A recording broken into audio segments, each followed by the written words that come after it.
A partir de agora, na Novo Tempo, dúvidas, contradições, questionamentos. Uma só verdade. A palavra de Deus na mira da verdade. Olá, seja muito bem-vindo. Estamos começando mais um programa Na Mira da Verdade aqui pela Rádio Novo Tempo. É um prazer ter a sua companhia. E comigo está ele, professor Leandro Quadros. Bom dia, professor. Bom dia, Tito. Bom dia, amigo ouvinte da Rádio Novo Tempo. Que Deus guarde a sua vida, que você hoje novamente seja abençoado pelo estudo da Palavra de Deus. Um abraço também ao Veríssimo, que acompanha sempre o programa com a gente aqui no Bom Dia Novo Tempo. Prazer estar junto, prazer receber vocês aqui para mais uma sessão de perguntas e respostas que nos ajudam muito. E o Renatinho operando aí todo o áudio e transmitindo para você o programa Na Mira da Verdade. Bom, para você participar do nosso programa é um programa de perguntas e respostas bíblicas ao vivo, que você pode participar mandando através do nosso WhatsApp. O nosso número é 12-981510081 e também você pode participar vendo-nos aqui nos estúdios através do YouTube, que estamos transmitindo ao vivo, tanto o YouTube como o Facebook.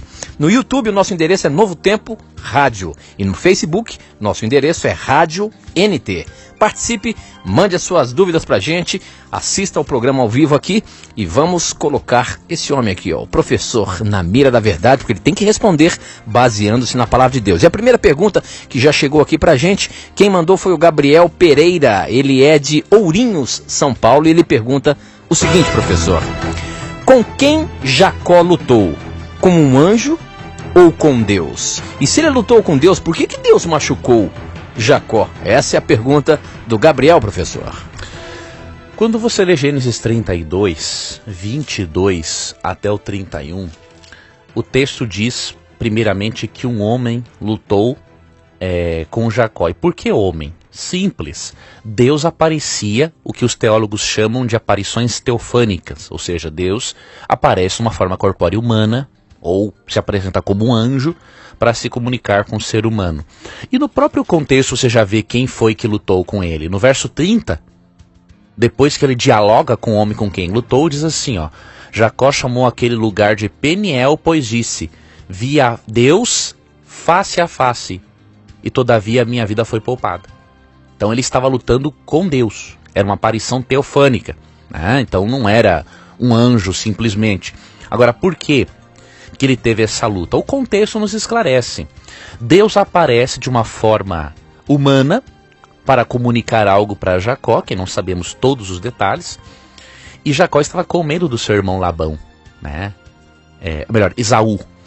E Jacó estava com medo de Esaú e estava temeroso de que Esaú, ao encontrá-lo, matasse ele, toda a família dele e sacasse todos os bens dele. E aí o que acontece? Chega um homem à noite, ele não dá nem tempo de o homem se manifestar e ele já vai pra briga. Já começa a lutar. Já começa a lutar pela sobrevivência. Afinal de contas, estava tudo escuro, não é, professor? Tava tudo escuro, ele com medo, né? Medo, pavor, pânico de Labão. Labão não, de Esaú, né? E depois nós vemos aqui no capítulo 33 que ele teve o encontro com Esaú e foi amigável.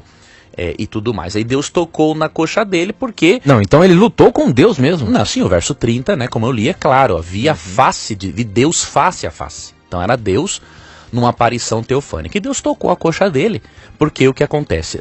Deus, na sua forma teofânica, como homem, estava difícil de conversar com Jacó. Então Deus tocou para mostrar para ele que não era qualquer um que estava ali. E aí quando Jacó sente que é machucado, aí ele viu que não era qualquer um. E aí começa o diálogo deles, né? No verso 27, qual é o seu nome? Jacó, respondeu ele. Então disse o homem: seu nome não será mais Jacó, mas sim Israel, porque você lutou com Deus e com homens e venceu. Então o relato é muito claro de que foi realmente Deus quem lutou com ele. Muito bem. A pergunta que chega agora aqui é pelo nosso WhatsApp. Quem mandou foi o Juanito de Cataguases. E ele pergunta o seguinte: bom dia, meu nome é Juanito, sou de Cataguases, Minas Gerais, e tenho a seguinte dúvida.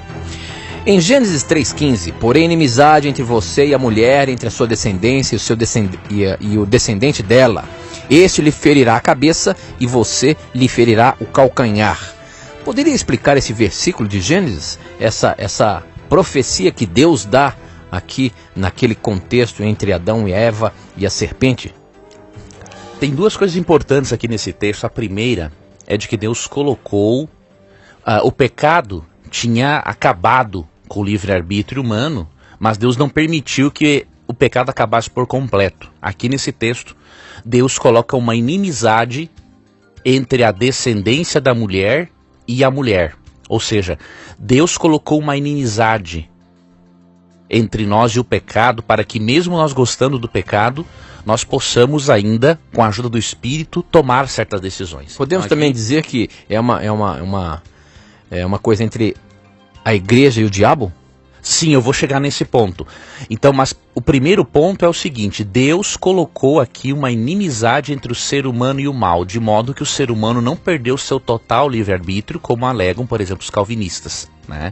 Se não tivéssemos nenhum livre-arbítrio, esse texto perderia relevância e, consequentemente, não seríamos responsáveis por nossas ações, né? Segundo ponto, os intérpretes cristãos veem corretamente uma promessa aqui do Messias, tá? Então o que acontece? O descendente da mulher que que esmagaria a cabeça, feriria a cabeça da serpente é Cristo. Porque você vai, por exemplo, para Colossenses 2, 14 e 15, e lá diz que Cristo na cruz triunfou sobre as potestades e expôs eles à vergonha na cruz. Então, quando Cristo é torturado na cruz, Satanás equivaleu a ferir o calcanhar de Cristo, porque ele conseguiu levar Cristo à tortura na cruz.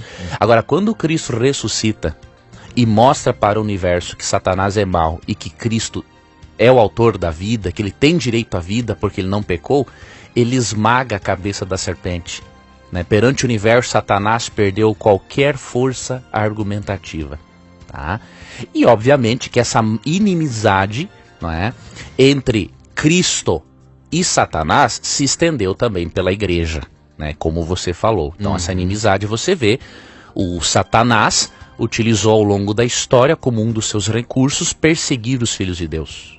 Hoje ele muda as estratégias, né? Hoje não é só perseguição, hoje são falsas doutrinas, são religiões erradas, mas ele voltará a usar o recurso da perseguição, como lemos em Apocalipse capítulo 13. Então aqui fala sim do conflito cósmico, mas acima de tudo, da vitória de Cristo na cruz sobre Satanás. E é uma profecia do Messias que viria, né, professor? É do Messias. Lá no Gênesis já falava do Messias. Deus já deu esperança para Adão e Eva, né? Muito bom, muito bom.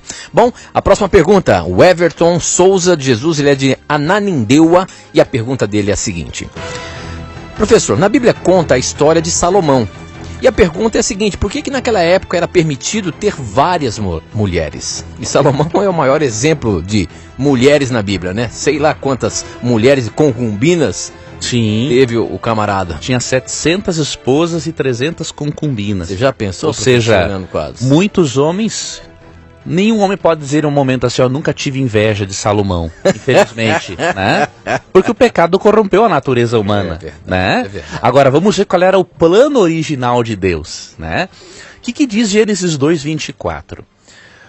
Por essa razão, o homem deixará pai e mãe e se unirá à sua mulher, e eles se tornarão uma só carne. Então, qual era o plano de Deus original? Homem e mulher apenas. E uma mulher. Um e um. E aí o que acontece, amigo ouvinte? O ser humano se degenerou.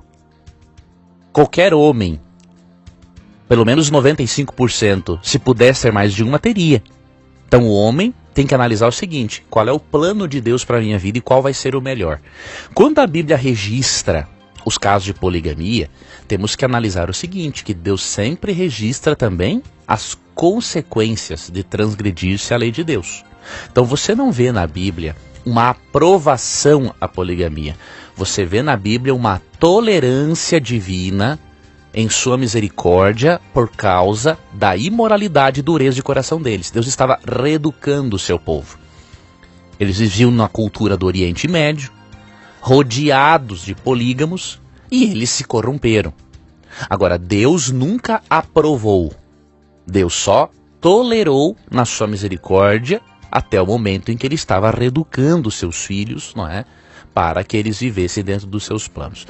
E você vê, por exemplo, se você lê ali 1 Reis 11, citando já Salomão, já que foi o exemplo que o nosso ouvinte deu, Veja a consequência da poligamia dele para você perceber que Deus tolerou na sua misericórdia para reeducar o seu povo, mas Deus não aprovava. Olha o contexto, 1 Reis 11. O rei Salomão amou muitas mulheres estrangeiras, além da filha de Faraó. Eram mulheres moabitas, amonitas, edomitas, sidônias e hititas. Elas eram das nações a respeito das quais o Senhor tinha dito aos israelitas: vocês não poderão tomar mulheres dentre essas nações, porque elas os farão desviar-se para seguir outros deuses. No entanto, Salomão apegou-se amorosamente a elas. Casou com 700 princesas e 300 concubinas, e as suas mulheres o levaram a desviar-se. Ele se desviou tanto que aqui nos versos 5 e 7, diz que Salomão, por influência delas, adorou até Astarote e Camus, ou seja, deuses pagãos que exigiam até sacrifício infantil. Então, tem o registro da poligamia? Tenho. Agora você tem que perguntar, tudo aquilo que a Bíblia registra, ela apoia? Não. Ela registra para nós aprendermos com os exemplos e vermos que sempre seguir os planos de Deus será o melhor para a nossa vida. E a gente percebe com essa história de Salomão, ele foi um cara que pediu a Deus algo muito importante: inteligência, sabedoria, né? E a Bíblia o considera como um dos homens mais sábios da Bíblia, né? E ainda assim, ele se desviou dos caminhos de Deus. Isso só mostra, Tito, que por mais sábio que o indivíduo seja, o pecado é grave, ele toma conta do indivíduo. Verdade. Quem se acha o cara, eu sou inteligente, eu sou dessa igreja, eu sou isso, ele só vai se lascar na vida. Se o pecado conseguiu fazer Salomão cair, faz qualquer um de nós, se não estivermos em íntima relação com Cristo. E mesmo estando em relação com Cristo, podemos cair. Essa natureza é uma desgraça. E agora, Salomão, ele se arrependeu da vida que ele teve? Nós percebemos. A Bíblia apresenta isso? Nós percebemos um arrependimento sincero? Nós percebemos em Eclesiastes, quando ele está numa fase muito desanimada da vida, muito cética, e na verdade, ele está muito desgostoso com a vida. Nós percebemos na conclusão de Eclesiastes que ele estava assim, voltado para Deus, ele estava assim se arrependendo. Então no final de Eclesiastes 12, 13 e 14, ele diz assim: agora que já se ouviu tudo, aqui está a conclusão. Tema a Deus e obedeça os seus mandamentos, porque isso é essencial para o homem. Pois Deus trará a julgamento tudo o que foi feito, inclusive tudo o que está escondido, seja bom, seja mal. Então jamais Salomão, numa condição de perdido, chegaria a essa conclusão de que tudo que ele fez na vida, todos os devaneios que ele teve em Eclesiastes, a suma é o seguinte: olha, apesar de tudo que eu falei, tema a Deus e obedeça os mandamentos. Então isso mostra realmente um arrependimento sincero, né? Ok. Muito bem, participe aí do programa através do nosso WhatsApp. O número é 12 981510081 e pelas redes sociais YouTube e Facebook. YouTube, Novo Tempo Rádio, e Facebook, Rádio NT. A próxima pergunta é do Matheus de Jatobá, no Amazonas, eu acho que é isso. A pergunta dele é a seguinte, professor: Jesus Cristo tinha a natureza de Adão antes do pecado ou a natureza caída? Ou ainda, tinha as duas naturezas de Adão? Nós não temos dúvida alguma de que no aspecto físico, a natureza dele era a natureza de Adão depois da queda. Agora, no aspecto moral, nós não temos dúvida nenhuma que era antes da queda. Dizer que Cristo internamente tinha uma natureza pecaminosa é uma heresia. Nós não compactuamos desta heresia, tem alguns que compactuam ainda, infelizmente, não vejo a hora de se tomar uma posição mais drástica em relação a isso, porque atribuir pecaminosidade a Cristo é uma blasfêmia, Então, quando lemos Hebreus, vamos ver aqui Hebreus 7:25, só um texto para não nos determos muito nesse ponto, porque é uma heresia tão tenebrosa que não vale nem a pena comentar muito isso. Dizer que o Salvador Jesus, o puro, o Cordeiro de Deus, tirou o pecado do mundo, tinha uma natureza pecaminosa. É uma blasfêmia. Então, Hebreus 7:26 diz assim: é de um sumo sacerdote como este que precisávamos, santo, inculpável, puro, separado dos pecadores, exaltado acima dos céus. Se Cristo tivesse nele uma mancha de pecado, internamente falando, ele não poderia ser nosso intercessor, não poderia ser o nosso sumo sacerdote. Ele mesmo era pecador e precisaria de um salvador. Agora, no aspecto físico, obviamente, ele não veio com a beleza física de Adão. Isso é óbvio. Na Isaías 53 diz que nem beleza ele tinha. Então ele assumiu no seu aspecto físico um corpo humano degenerado pelo pecado há milênios. Agora, internamente, ele tinha a natureza de Adão antes da queda. E com certeza, isso era mais difícil para Cristo em relação à tentação do que é para nós hoje.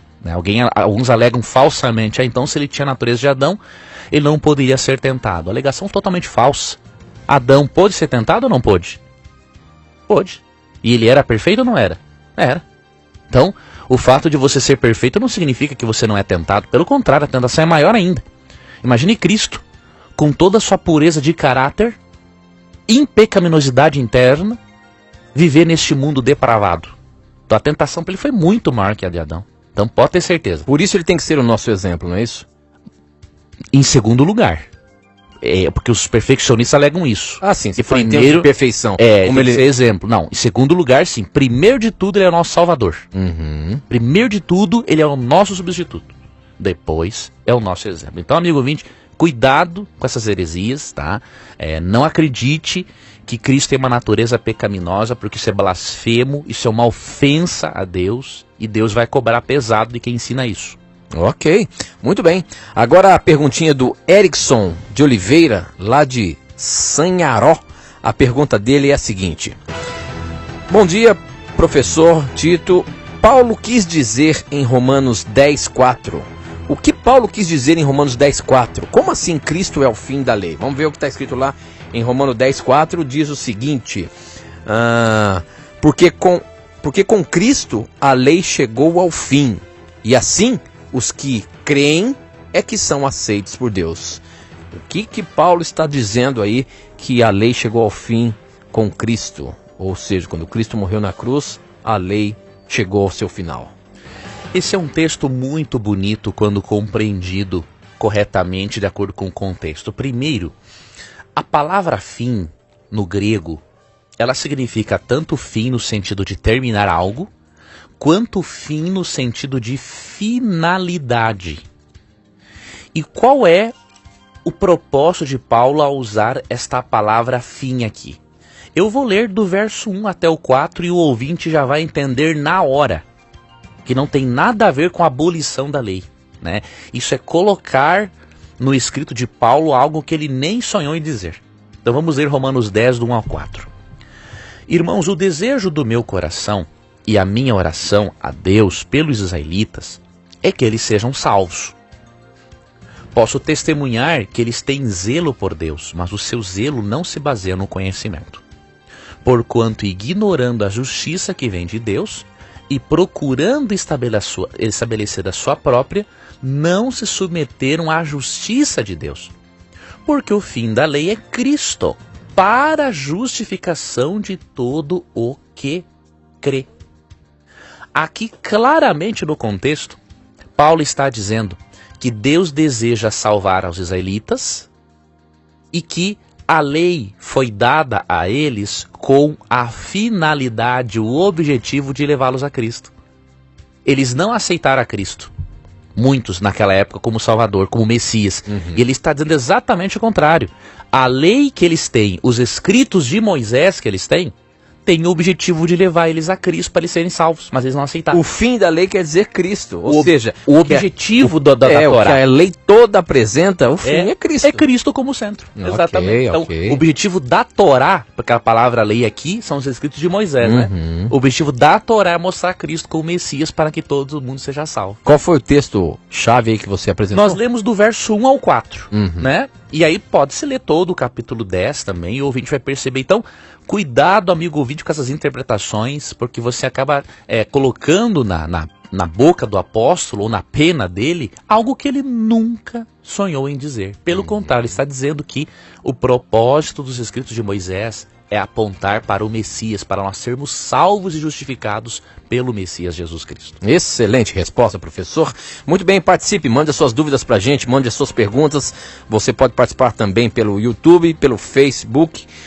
No YouTube, Novo Tempo Rádio, Facebook, Rádio Novo Tempo, tá bom? A pergunta que chegou pelo YouTube aqui é do Danilo Alexandre, de Campo Mourão, lá no Paraná, e ele diz o seguinte: Jesus ficou 40 dias em jejum no deserto. Se ele fosse uma pessoa normal, ele teria morrido? Ou seja, é sobrenatural esses 40 dias de jejum? Olha, tem algo sim de sobrenaturalidade, né? Mas eu já li histórias de pessoas que jejuaram 40 dias, só que usando água, né? Então, eu li um livreto uma vez, da editora Casa Publicadora Brasileira, o título é assim, Pelos Caminhos e Valados. E era a história de um pastor pioneiro no Brasil, se não me engano, Germano Streichort, o sobrenome dele. E era um homem tão consagrado a Deus que já fez jejuns de 40 dias, só usando água. Inclusive um jejum ele fez foi por um filho. Não lembro se o filho estava doente ou desviado da igreja. Então, se hoje em dia alguns conseguem, por que Jesus não conseguiria? Então é possível sim, só que neste caso o pastor Germano, né, eu li naquele livro, ele usava água ao longo desses dias, né? Ok, muito bem, agora essa veio pelo Facebook, pessoal que está assistindo a gente no Facebook, obrigado pelo carinho de vocês aí, acompanhando, vocês também que nos acompanham através do YouTube. A Dani Duarte, ela é de Presidente Vargas, a pergunta dela é a seguinte: gostaria de saber se é possível Jesus e os seus anjos falarem conosco ainda neste tempo de tantos pecados.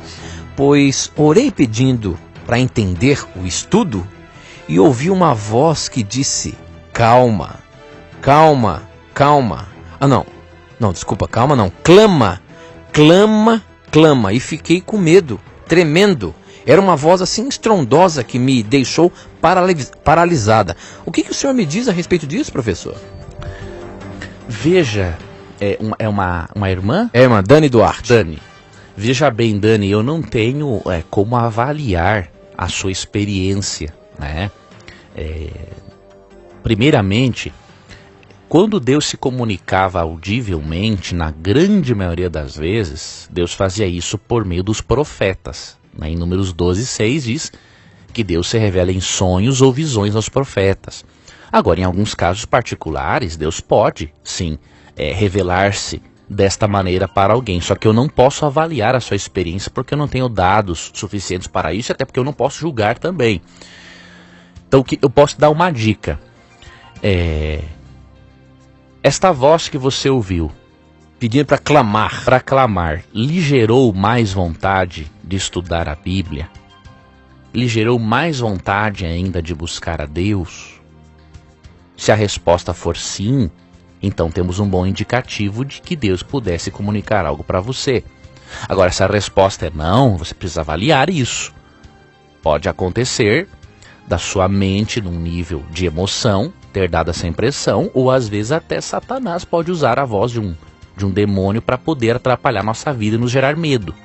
Mas eu não posso avaliar sua experiência. De uma coisa eu tenho certeza, você é uma cristã, é uma filha de Deus, que está em direção ao céu e que fez um clamor. Agora, eu não posso avaliar na essência a sua experiência. Então, o que eu lhe recomendo? Ore assim a Deus: Senhor, mostra-me se essa experiência que eu tive veio do Senhor ou não.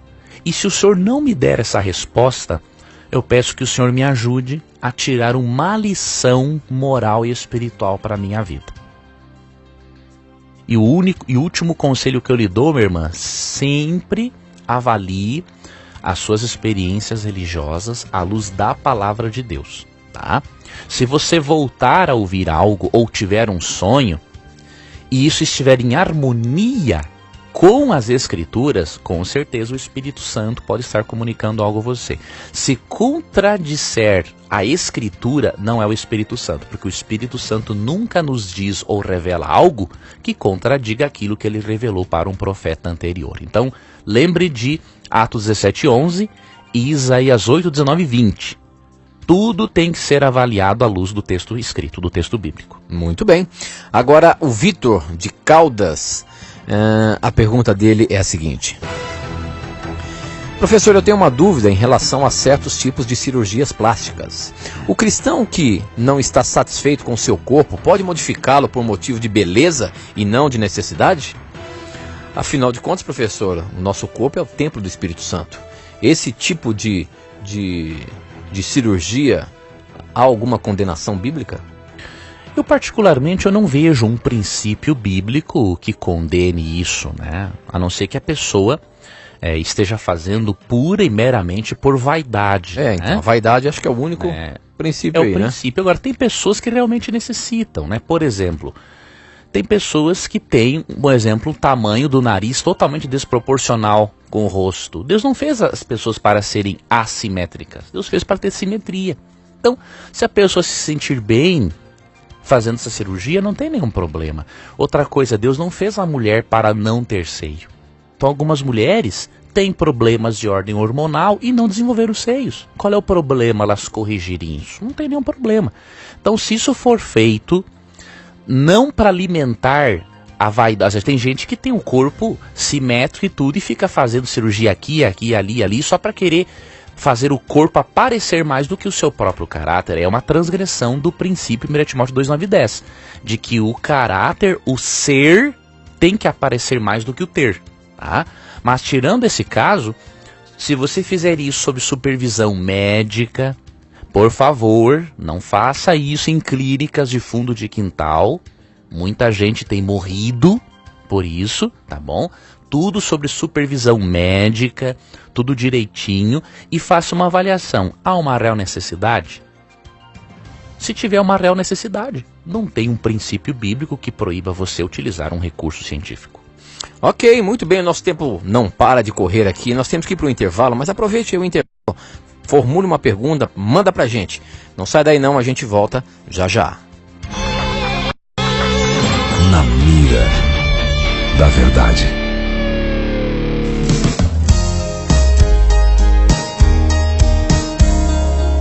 Novo tempo. O melhor da música cristã internacional você ouve aqui.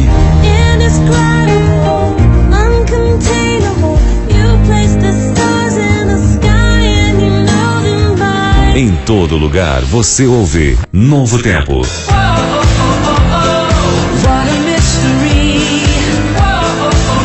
The best of international music.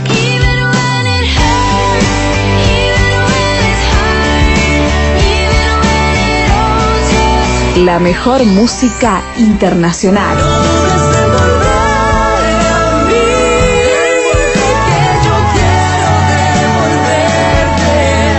Música que toca el corazón.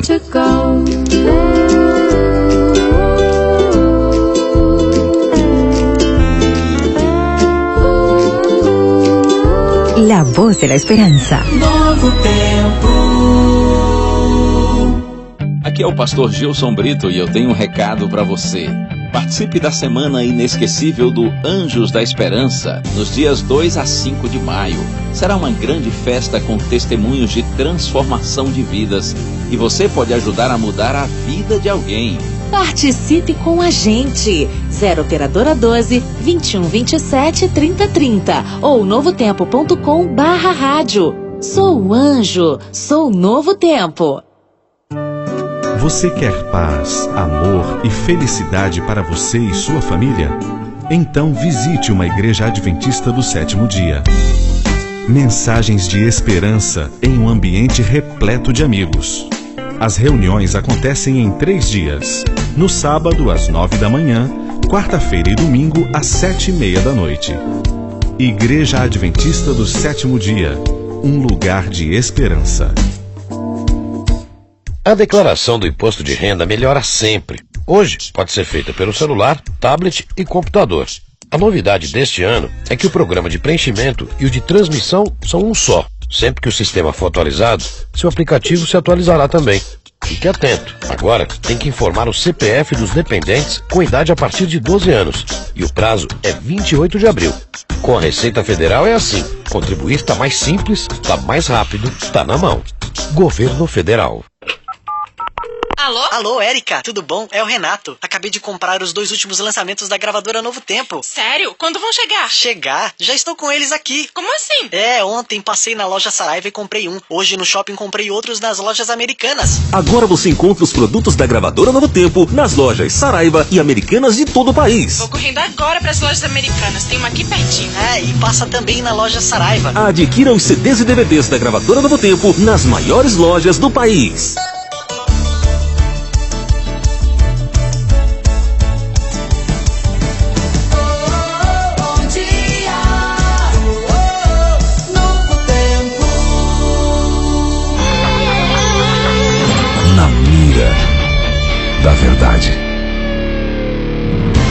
Já estamos de volta, são 10 horas e 34 minutos ao vivo aqui pela Rádio Novo Tempo e você participando, fazendo o programa acontecer.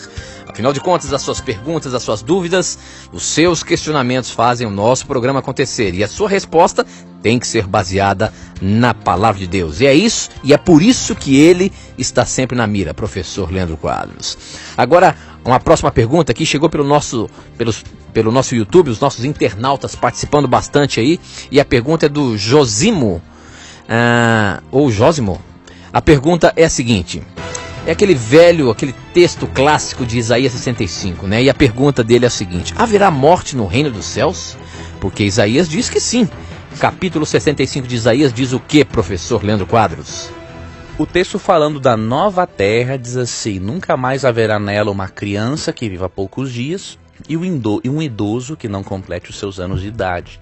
Quem morrer aos 100 anos ainda será jovem, e quem não chegar aos 100 será maldito. Dá uma ideia de que morrer aos 100 anos ou não chegar, quer dizer que todos vão chegar pelo menos aos 100 anos, mas poderá morrer. É essa a interpretação bíblica? Na verdade, o nosso ouvinte tem que entender uma coisa, que todas as profecias referentes à nova terra, elas foram dadas primeiramente para Israel. Deus prometeu para o povo israelita que se eles fossem fiéis à aliança, eles ganhariam uma nova terra. Então aqui, Deus está falando da nova terra que a princípio seria dado para o israelita, né? Se eles fossem fiéis à aliança, Deus levaria eles para uma nova terra e eles teriam uma longevidade tão grande que morrer aos 100 anos seria morrer ainda jovem. Isso é o que nós chamamos de profecia de dupla aplicação. Como a primeira aplicação não se cumpriu porque o povo de Israel foi infiel a Deus, a nova terra será uma realidade na vida do Israel de Deus. Agora, esse detalhezinho não vai ser uma realidade, por quê? Porque Apocalipse 22, 2 e 3 fala claramente que quando nós estivermos na nova terra, nós habitaremos com Deus e comeremos da árvore da vida. Então, se nós vamos habitar com Deus... Não é uma suposta contradição, então. Não é. É só uma profecia de dupla aplicação. Não é um texto derrubando o outro. E Apocalipse 21:4 diz que na nova terra que ganharemos após a volta de Jesus, não haverá morte, nem luto, nem pranto, nem dor. Então analise, amigo ouvinte. Esse texto fala da nova terra que Deus prometeu para o israelita antes da primeira vinda de Jesus? Ou fala da nova terra que Deus daria para os justos após a segunda vinda de Cristo? Não, fala da primeira. Então é óbvio que se é uma profecia de dupla aplicação, esse detalhe da morte não vai se aplicar a nós. Então leia esse texto com Apocalipse 21:4, Apocalipse 22:2 e lembre-se, é profecia de dupla aplicação. Como não se cumpriu com Israel literal, porque eles foram infiéis, se cumprirá com o Israel espiritual, que é a igreja, mas não nos mínimos detalhes, porque nós já estaremos numa nova terra sem pecado, então é totalmente diferente. Ok. Agora o Jonatas Cristiano, pelo Facebook também, lá no Rio de Janeiro, ele quer saber o seguinte: as pessoas que nascem com deficiência mental e as que contraem durante a vida estão salvas automaticamente? Não é salvação automática pelo seguinte: não existe nenhuma pessoa que irá para o céu sem o sacrifício substitutivo de Cristo. Então o que diz João 14,6? Eu sou o caminho, a verdade e a vida, ninguém vem ao Pai senão por mim. Então agora é óbvio, uma pessoa com problema mental, de alguma outra forma Deus se revela a ela. Lá no fundo do seu cérebro nós não sabemos.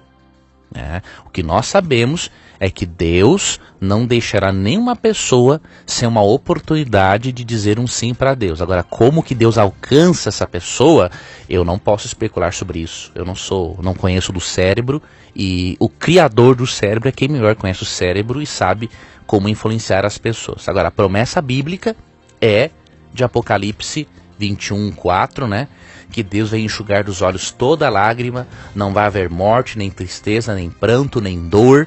E 1 Coríntios 15 fala que Deus vai transformar o nosso corpo, a nossa mente. Então nós cremos que de alguma forma os doentes mentais não é? Serão sim transformados na volta de Jesus. Agora, como que Jesus revelou-se a eles para eles terem a salvação, isso não faz parte da revelação e nós não temos como responder. Ok. Muito bem, agora a Fernanda de Porto Alegre, obrigado a você que está acompanhando a gente, um abraço à Rádio Novo Tempo de Porto Alegre, que acompanha a programação do programa, né, o programa Na Mira da Verdade, vocês que estão ligadinhos aí em Porto Alegre, é um prazer ter a sua audiência. A Fernanda, de Porto Alegre, pergunta o seguinte, professor: sei que o dízimo não deve ser usado para nada em nosso favor, mas tenho usado para comprar comida para uma pessoa, pois eu não tenho outros meios financeiros. Isso é errado? O que eu devo fazer? Usar o dízimo para ajudar o semelhante, professor. Esse é o princípio? Veja, ajudar o semelhante é uma das coisas mais importantes que encontramos na Bíblia. Tá? A Bíblia diz, por exemplo, em Tiago 1,27, que a religião pura e sem mácula para Deus é atender os órfãos e as viúvas nas suas necessidades. Porém, o dízimo não foi destinado para isso. E nesse ponto, minha irmã, mesmo que você seja muito bem intencionada, à luz da Bíblia você está transgredindo o princípio do dízimo. Por quê? De acordo com as Escrituras, o dízimo não pode ser administrado por nós. Deus já nos deu a oportunidade de administrarmos 90% dos nossos recursos, para fazermos deles o que quisermos, dentro dos seus princípios, obviamente. Agora, 10%, diz Levítico 27:30, ou melhor, Malaquias 3:10, o dízimo tem que ser levado à casa do tesouro. Ou seja, não somos nós quem administramos. Tá? No Antigo Testamento era o levita, que cuidava do culto. No Novo Testamento, Paulo diz em 1 Coríntios 9, 13 e 14, aos que pregam o evangelho, que vivam do evangelho. Então nós não podemos administrar o dízimo. O dízimo foi dado exclusivamente para a pregação do evangelho. Então a irmã precisa mudar esse comportamento. Como que você ajuda os pobres? Você vai fazer um pacto financeiro de ofertas com Deus. Aí sim, e Deus vai abençoar você. Por quê? Quando você ajuda os pobres com o dízimo, você está deixando de ajudar muitas outras pessoas a conhecer o evangelho. Então nós temos que fazer o seguinte, eu particularmente, o que eu faço? Eu tenho o meu dízimo e tenho um pacto de ofertas com Deus. Uma porcentagem eu destino a ajudar uma igreja, não é? Menos favorecida, e outra parte eu destino para ajudar as pessoas carentes. E isso do seu pacto de ofertas. É separado o dízimo, isso não tem nada a ver com o dízimo. Você entrega na sua igreja. Sempre tem que ser assim. Dízimo não foi dado para nós administrarmos. Então, irmã, à luz do texto bíblico, você tem que mudar. Você vai ter que dizimar com o objetivo de pregação do evangelho e usar a sua oferta, né, parte de sua oferta para ajudar os pobres. Então, mesmo que a intenção seja boa, dízimo não tem essa finalidade que a irmã está usando. E é importante sempre nós destacarmos a questão do dízimo, né? A questão do dízimo é um princípio de adoração, não é uma obrigação do cristão, né? Ele tem que fazer aquilo, não. Aquilo lá tem que ser uma coisa de adoração. Deus pede sim o nosso dízimo, mas não é pagar o dízimo, é devolver o dízimo, não é isso, professor? Como diz, né, 2 Coríntios 9, 6 e 7, Deus ama quem dá com alegria. Então, a pessoa que dizima por pressão ou por medo, coisa assim, não é eficaz para a adoração dela. Ou esperando de Deus alguma contrapartida, não é assim, né? Não é assim. Muito bem. Você tem que adorar a Deus com alegria. Ok, muito bem. Agora, o Rafael, ele é de Vitória, no Espírito Santo. Um abraço também à nossa rádio Novo Tempo, em Vitória. Estão aí ligadinhos com a gente. A pergunta dele é a seguinte: queria saber se existe mentira do bem. Porque Josué conta a história da prostituta Raabe, que escondeu os seus espias. E Deus teve misericórdia dela. Então como é que fica? Ela escondeu? Ela mentiu? Como é que é? Existe algum tipo de mentira que é considerada uma mentirinha do bem? Na verdade, existem mentiras que têm consequências menos desastrosas do que outras, mas é mentira do mesmo jeito. Agora, você tem que analisar o relato ali de Raabe, né, em Josué, da seguinte forma: por que Deus abençoou Raabe? Foi por ela mentir? Não. Porque ela teve fé. Ela teve fé em esconder os espias. Não foi pouca coisa ela esconder aqueles espias. Porque se o povo dela entra na casa dela e descobre que ela tinha escondido eles, ela e toda a família era morta. Então, por que Deus recompensou Raabe? Veja, nós temos que entender assim a Deus, queridos. Deus é um Deus amoroso. Você acha que Deus vai cobrar de uma pagã mais do que ela pode dar? Ah, Raabe, olha, já que você mentiu, Raabe, então eu não vou abençoar a sua vida. Não, isso é um Deus legalista. Não é assim. Olha por que Deus abençoou Raabe. Josué 2, 9. E disse àqueles homens: eu sei que o Senhor vos entregou a terra, que o pavor caiu sobre nós e que todos os habitantes da terra tremem diante de vós. Pois ouvimos dizer que o Senhor secou diante de vós as águas do mar dos juncos. Verso 11. Nós o ouvimos e nossa coragem dissolveu-se. Cada qual perdeu o fôlego diante de vós, pois o Senhor vosso Deus é Deus lá em cima nos céus e aqui embaixo na terra. E agora jurai-me pelo Senhor, já que eu procedi lealmente para convosco. Veja, ela teve fé em Deus. E para ela ser leal a Deus, naquele contexto de pecado, ela não pôde dizer a verdade onde estavam os espias. Você acha que Deus, na sua misericórdia, no seu amor, vai avaliar um erro ali e deixar de lado toda a fé que ela teve em Deus? Deus não é 8 ou 80. Nós, infelizmente, somos 8 ou 80. Engraçado. Somos 8 ou 80 para os outros, mas não somos para nós mesmos. Então, leiamos a história da perspectiva correta e deixamos Deus ser Deus. Ele entende as limitações humanas. Ele sabe que mesmo a pessoa cometendo uma mentira, ela fez na boa intenção. Ela errou de um lado, mas o acerto foi muito maior de outro, porque ela preservou os espias de Deus. E para Deus mentira é mentira, né, professor? É mentira, mas aqui nesse contexto Deus olhou muito mais para a fé que ela teve em Deus, para a lealdade, do que para aquele pequeno detalhe. Deus tem tanta coisa no universo para fazer, vai se preocupar com esse tipo de detalhe? Se ele sabe que o pecador é limitado, Deus quer transformar o pecador. E óbvio que o pecador, para ser transformado, tem que ir a ele. Se Deus, por causa da mentirinha dela, fez assim, ó, já que tu mentiu, eu não quero mais você, que Deus é esse? Ela não teria sido salva.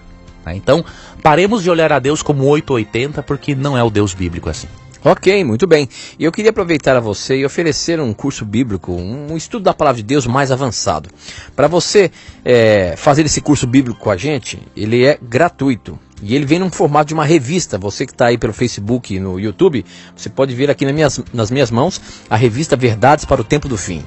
Um curso bíblico de 16 lições relacionados com o tempo em que nós estamos vivendo, e são assuntos fantásticos que você vai encontrar aqui. No final de cada tema você tem ainda um questionáriozinho para você preencher, mandar aqui para Novo Tempo e ainda ter a chance de ganhar mais um CD, um CD com músicas belas para o seu deleite espiritual, tá bom? Peça agora mesmo Verdades para o Tempo do Fim. Para você ter esse curso bíblico gratuito aí na sua casa, é só você ligar para a gente nesse momento, 0 operadora 12, ou seja, o nosso DDD é 12 21 27 3121.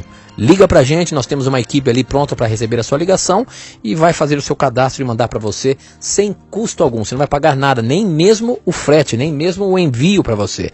Tudo é gratuito e é um presente Na Mira da Verdade, da Rádio Novo Tempo, com o projeto Anjos da Esperança, tá bom? Participe, peça agora mesmo, estude mais a Bíblia, tenho certeza que você vai gostar. A próxima pergunta é da Andréia Amaral, de Queimados, e a pergunta dela é a seguinte: gostaria que você me explicasse Apocalipse 23, onde diz que Satanás será lançado no abismo para não enganar as nações. Agora, que nações são essas? Todos já estão mortos? Os salvos no céu? Que nações é essa que Satanás poderia sequer enganar?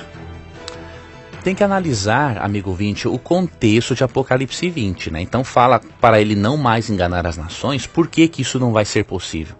Aqui no verso 4, no verso 5 diz: o restante dos mortos não voltarão a viver até se completar os 1000 anos. Então por que ele não vai enganar as nações? Porque os ímpios estarão mortos. Então o texto está apresentando o milênio numa linguagem, obviamente, ao mesmo tempo simbólica, um pouquinho poética, né? E a forma do texto dizer que Satanás não terá ninguém para tentar é dizer o seguinte: olha, ele foi lançado no abismo para não enganar mais as nações, ou seja, ele estará no planeta Terra, preso. E neste período, os ímpios estarão mortos e os justos estarão no céu. Então o que o Apocalipse quer dizer é o seguinte: ele não terá ninguém para ele tentar durante o milênio. Quando terminar o milênio, você lê aqui, ó, dos versos 7 a 9, ocorre a ressurreição dos ímpios e Satanás os impulsiona para tentarem tomar a cidade santa. Então leia Apocalipse 20 como um todo, não leia só o verso 3, pois do contrário você não vai entender o que o capítulo quer ensinar. Muito bem, agora é do Facebook. Quem mandou foi o Diego Rodrigues. Ele é de Itaquaquecetuba e a pergunta dele é a seguinte. Pesca a minha pergunta aí, Tito. Sua pergunta foi pescada, meu irmão. O desafio é o professor Leandro Quadros, hein? E a pergunta é a seguinte. A Bíblia diz que Jesus morreu na véspera do sábado, ou seja, no dia da preparação, sexta-feira, e ressuscitou no domingo, ao terceiro dia. Mas não se passaram nem ao menos 48 horas. Como entender isso? Eu posso estar errado na cultura ou algo temporal? Tem alguma coisa a ver com a Páscoa dos judeus de Nisan? Essa questão de que a Bíblia diz que Jesus ficaria 3 dias na sepultura, se ele morreu na sexta-feira no pôr do sol e ressuscitou no domingo de manhã, como é que é considerado 3 dias? O ouvinte está chegando na resposta. Quando ele falou assim, é uma questão de cultura da época, é exatamente isso. Os judeus tinham um sistema de contagem chamado contagem inclusiva do tempo. Não é a mesma forma como nós ocidentais contamos, né? Então, nós contamos, por exemplo, 3 dias e 3 noites de maneira inteira, ou seja, 72 horas. O judeu não contava assim. No cálculo inclusivo, um dia era contado como inteiro se parte desse dia estivesse envolvida no acontecimento importante. Então, por exemplo, como Cristo morreu na sexta-feira, descansou o sábado todo e ressuscitou no domingo de manhã, na mente judaica, no cálculo inclusivo, ele inclui a fração da sexta e a fraçãozinha do domingo na contagem. Então o judeu considera 3 dias e 3 noites porque incluiu um pedacinho da sexta e um pedacinho do domingo. Então Cristo não ficou na sepultura realmente 72 horas. Mas na compreensão judaica, 3 dias e 3 noites, pelo cálculo inclusivo, ele ficou 3 dias e 3 noites. Então nós não podemos ler a Bíblia só com os nossos olhos ocidentais. Tem muita coisa na Bíblia, mas muita, que você só vai entender se você lê-la da perspectiva do Oriente Médio. E uma delas é essa. Cálculo inclusivo do tempo. Ok, muito bem. Outra pergunta do Facebook agora, essa veio de Manaus. Quem mandou foi o Márcio e ele pergunta o seguinte. Muitos pentecostais separam a antiga aliança da nova aliança. Agora, no que consiste a antiga e a nova aliança? Toma uma aguinha aí para você responder. Tomar uma aguinha. Veja bem, amigo ouvinte, esse é um assunto muito amplo. Obviamente eu não vou ter tempo de explorar isso aqui. Mas você tem que analisar a antiga e nova aliança de uma perspectiva correta, tá? Primeiro ponto, a Bíblia é uma coisa só e existe só um plano de salvação. Então, essa separação entre Antigo, Novo Testamento, Antiga e Nova Aliança, se você for para analisar friamente, ela não existe essa separação. Por quê? De acordo com Apocalipse 13:8, Cristo é o Cordeiro que foi morto antes da fundação do mundo. Ou seja, a nova aliança, que é a salvação por meio de Cristo, ela existia antes da antiga. Porque sempre existiu um plano de salvação por meio de Cristo. Então você tem que interpretar a antiga e nova aliança não como meios distintos de salvação, mas como maneiras pedagógicas de ensinar a mesma coisa. Então por que a antiga aliança foi abolida? O antigo recurso pedagógico que Deus usava para ensinar o plano de salvação deixou de existir. Por quê? Porque Cristo veio. E agora nós podemos aprender sobre o plano de salvação por meio da própria vida, ministério de Cristo e seu ministério sumo sacerdotal. Então pense em antiga aliança como se referindo a todo o recurso pedagógico antigo para ensinar a salvação por meio de Jesus. Todo aquele recurso, todo aquele ritual do santuário, que envolvia a figura do cordeiro, do sacerdote, do sumo sacerdote, as purificações, tudo aquilo é a antiga aliança, é o recurso didático que Deus usou, pedagógico, para ensinar a salvação. Isso foi abolido. Agora, Deus utiliza de um novo recurso, que é a própria vida e ministério de Cristo. Qual é a diferença entre as duas coisas? É só na maneira de ensinar, porque a essência é a mesma. Então, é um assunto amplo, obviamente, iremos em outra oportunidade tratar mais sobre isso, mas só não pensar em antiga e nova aliança como sistemas distintos de salvação. Se você pensar como sendo recursos pedagógicos diferentes para ensinar a mesma coisa, você vai ver que essa separação que muitos irmãos pentecostais fazem entre a salvação no Antigo Testamento e no Novo, essa separação não existe. A salvação sempre foi pela graça, sempre o será. Deus nunca teve um segundo meio de salvação, né? Ok, muito bem. Agora o Jussiel de João Pessoa, ele pergunta o seguinte: professor, o descanso sabático de Hebreus 4, 10 e 11 se refere ao sábado, quarto mandamento, ou ao descanso dos salvos? Vamos ler lá o que está escrito em Hebreus 4, os versinhos 10 e 11, diz o seguinte: porque quem receber o descanso que Deus prometeu, vai descansar de todos os seus trabalhos, assim como Deus descansou dos trabalhos dele. Portanto, façamos tudo para receber esse descanso, e assim nenhum de nós deixará de recebê-lo, como aconteceu com aquelas pessoas por terem se revoltado. E aí, professor, esse descanso de Hebreus 4, 10 e 11? Não, ali não fala do repouso do sábado. Ali realmente é o descanso espiritual que encontramos em Jesus todos os dias da semana. Tá? Eu gosto muito de uma citação de Ellen White, aqui no Atos dos Apóstolos. Vamos ver se eu encontro essa citação. Eu estava procurando uma outra citação dela aqui e não encontrei. Descanso na graça. Ela fala no livro Atos dos Apóstolos, né, que o descanso em Hebreus, né, é o descanso na graça.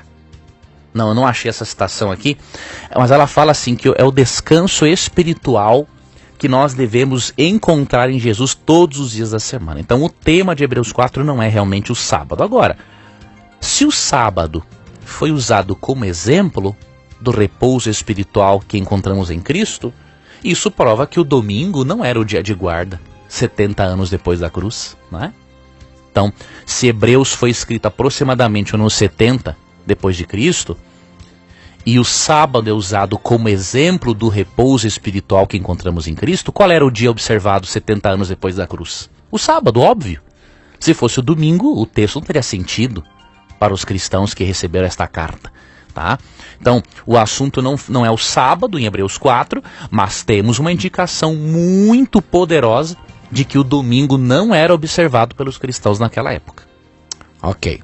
Agora a Natália de São José dos Pinhais, aqui em São Paulo, quer perguntar o seguinte: gostaria de saber onde na Bíblia diz que foi numa cruz que Jesus morreu, pois tem uma amiga testemunha de Jeová, e algumas amigas testemunha de Jeová, e elas acreditam que não foi assim.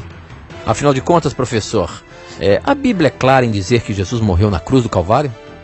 A Bíblia é clara, especialmente no original grego, tá?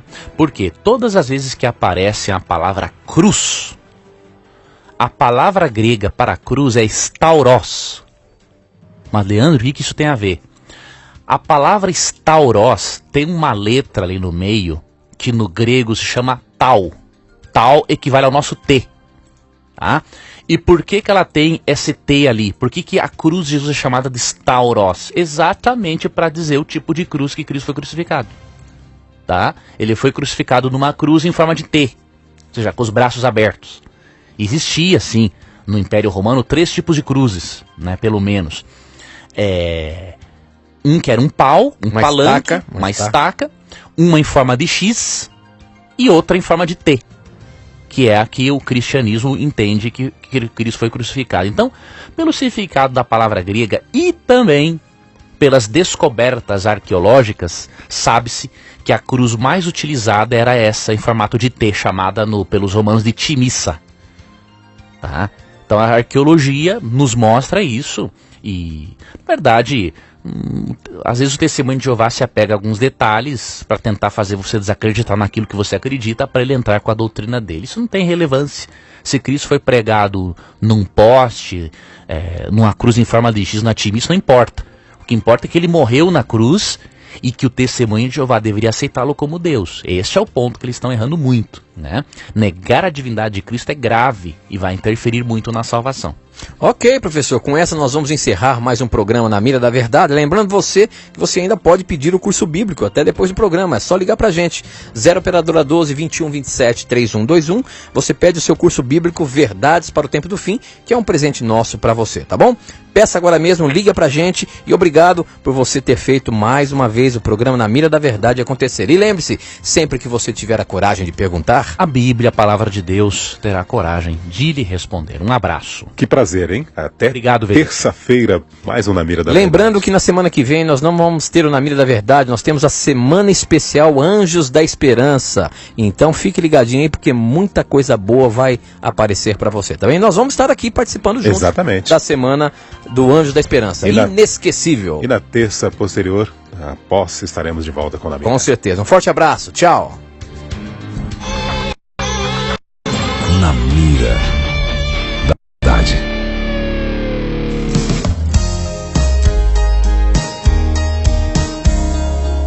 Novo Tempo. A Novo Tempo, ela tem sido importante, muito importante na minha vida.